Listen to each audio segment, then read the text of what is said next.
You talked about Bill Cosby when you were doing Meteor Man. Did you have a relationship with Bill after that? Bill, you know, Dr. Cosby, I'm gonna call him by his real moniker. Dr. Cosby is a class act. When I was first starting on the Malcolm Nettie show, he called me over to the set of his show. And he said, yes, I hear you had cancer also. I said, yes, July 15th. He said, I want you to sit down and study. It's obviously you're great, we all know it. But you got to learn the business, Eddie, right? So I would go there literally for a week and study. And at the end of every rehearsal, he said, so what did you notice?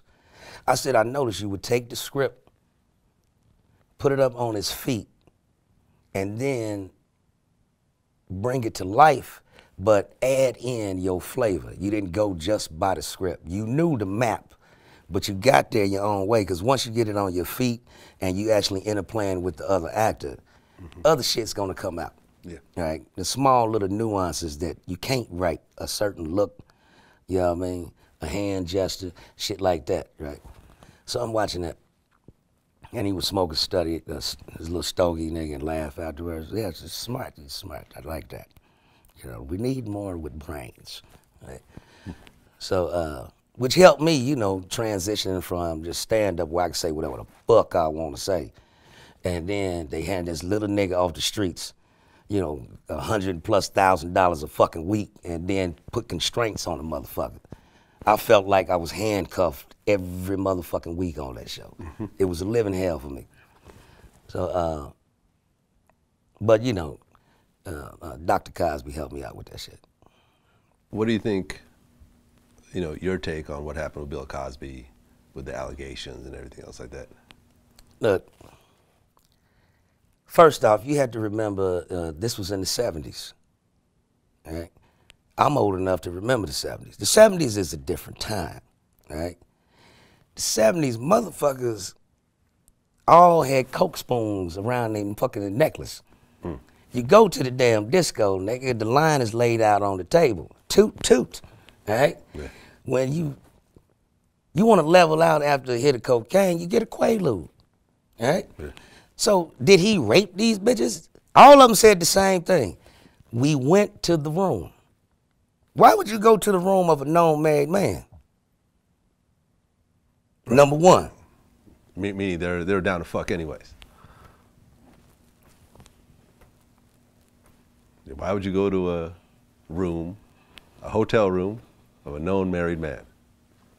And he incorporates this whole marriage thing in his comedy routines, and it's not a secret that he's married. You understand me? Okay. So they're down to fuck. Then they go back 30 years later and say, he raped me. 30 years. I don't understand that. I mean, that's like a motherfucker robbing me. And then I wait 30 years to call the police. I got robbed. 30 years ago. In 1984. Right, because if you notice, there was no... And it's him! Because it's past the statute of limitations, so there's no criminal charge. There is a systematic effort to destroy every black male entertainer's image. They want us all to have an asterisk by our name. Cosby raped a white woman in Colorado. Dr. Cosby raped 37 bitches and is still counting. Nobody leaves this business clean. Michael Jackson fucked little white children. Michael Jordan? Michael Jordan gambled. Right, and then his dad got killed. And you understand? They try to tie that. You're not going to die clean. I mean, everything that Bill Cosby has built up, the decades of work that he stood behind. The man has, you know, single-handedly, you know, sent a bunch of brothers and sisters to college. Yeah. You know, even if he didn't pay for it himself, he gave them the idea that it's possible, right? The motherfucker was so generous with his money, he bought colleges. I know, you understand me? I know that I've seen some interviews. And then some pussy is supposed to tear that down. Like I've seen some interviews with... Let's talk about this little motherfucking white boy who's a known motherfucking pedophile, the director that escaped overseas. What's that motherfucker's name? Roman Polanski? Yeah, I don't see them fucking with that motherfucker. Well, I mean, he's Oh, he's back at work. Yeah, he's back at work. like in Sweden or something like that. Yeah, he had to flee the country. Yeah. I mean, You understand me? He got to flee the country. Right. Michael Jackson might have wanted to flee the country. Yeah. He didn't get to flee. There's a difference. Well, Michael Jackson was ultimately found innocent, though. All three of the little motherfuckers came on. They're adults now. You can count them on the internet. Yeah. Saying it never motherfucking happened. Yeah. Our parents put us up to try to get Right. money out today. I think one of them. Did mainstream media ever pick that truth up and Not put so it much. out there? One of them actually, I think, killed himself at one point. I think. Well, one of the accusers or some shit like that. Yeah. Because his conscience done fucked him up. Yeah. You can't run away from yourself. Everywhere you go, there you are. One of your famous routines was Michael Jackson on crack. Yes. How That did was one of his favorite jokes. Okay, so you and Michael I talked knew about Mike that? very well. So Michael he was Jackson. a very deep brother. What was the Michael Jackson on crack routine like? I said, anybody that fuck their face up like that got to be on something. Who knew it was propofol? You thought it was crack. Hey. Okay. So Michael Jackson actually approached you at one point, or you approached him, or how did that work? It was actually at Neverland. You went to his house? Yes. Okay. There was some kind of event going on. And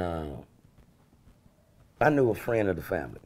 Okay. So they brought me out to the house. And then Michael found out I was out there. I was out with my kids and enjoying the Neverland shit.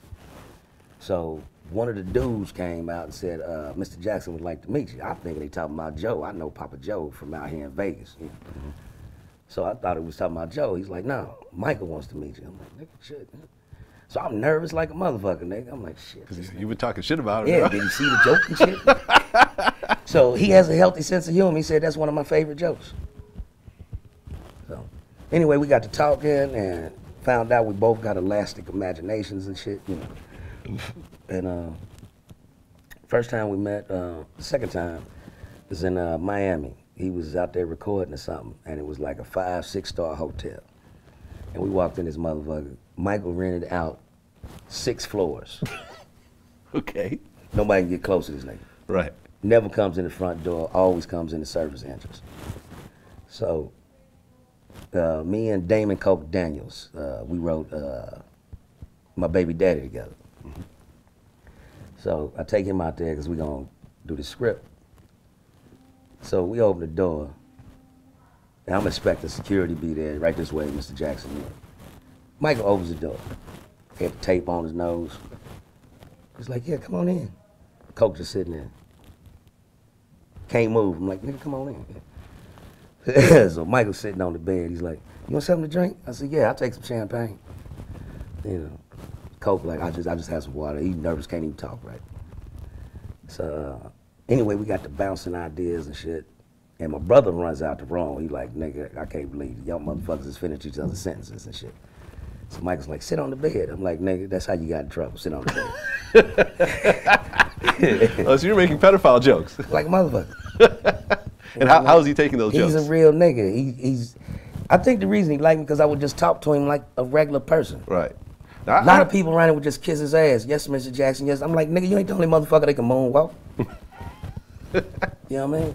So, and he was just real motherfucker with a healthy sense of humor, nigga. He can set your ass up. Yeah, I heard Mike was kind of gangster. Like, I heard Mike would, like, beat up his monkey every so often. Let me put it like this. You know what's gangster? I own Sony's publishing. Every time Beyonce and Jay-Z make a song, Michael was getting a check.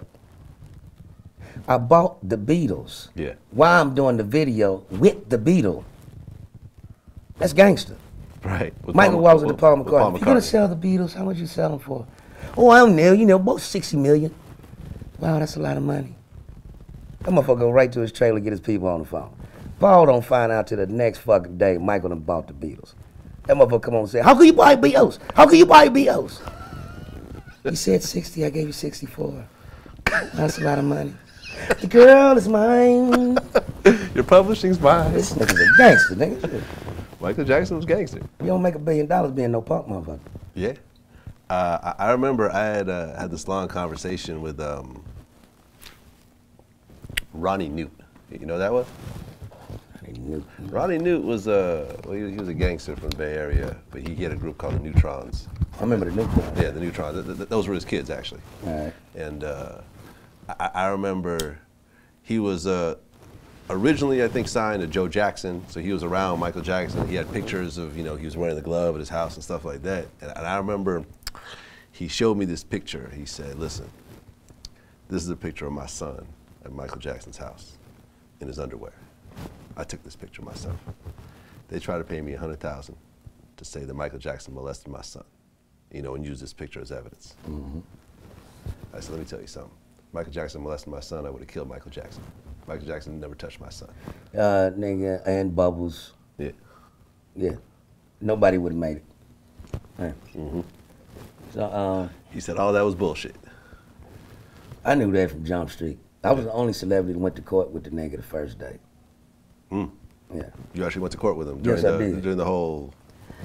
The nigga rode in my limo. He was so nervous he didn't book a car. Mm. I drove from my house in Malibu at the time down to Neverland. And him, Catherine was in the car, and I think it was Jermaine. And we pulled up, and they had the fucking red carpet rolled out at the courthouse. Rows of motherfucking cameras. I'm like, nigga, is this a movie premiere or a court date? Yeah. And Michael was nervous, nigga. I was like, this ain't nothing but a hearing. Yeah. I said, I done been to court when I'm figuring out how much time I'm getting. Yeah. You walk in and say guilty or not guilty, and you walk the fuck out. Yeah. And the nigga walked out, jumped on top of the SUV and started dancing for the fucking fans. I remember that. The judge was mad, talking about we late. If there's 10,000 people on the fucking street, we in the car, we on time, we can't get through the motherfuckers till the police show up and move the crowd out the way. Right. But he was a G. He stood up in that courtroom, niggas, not guilty, and did a dance move, nigga.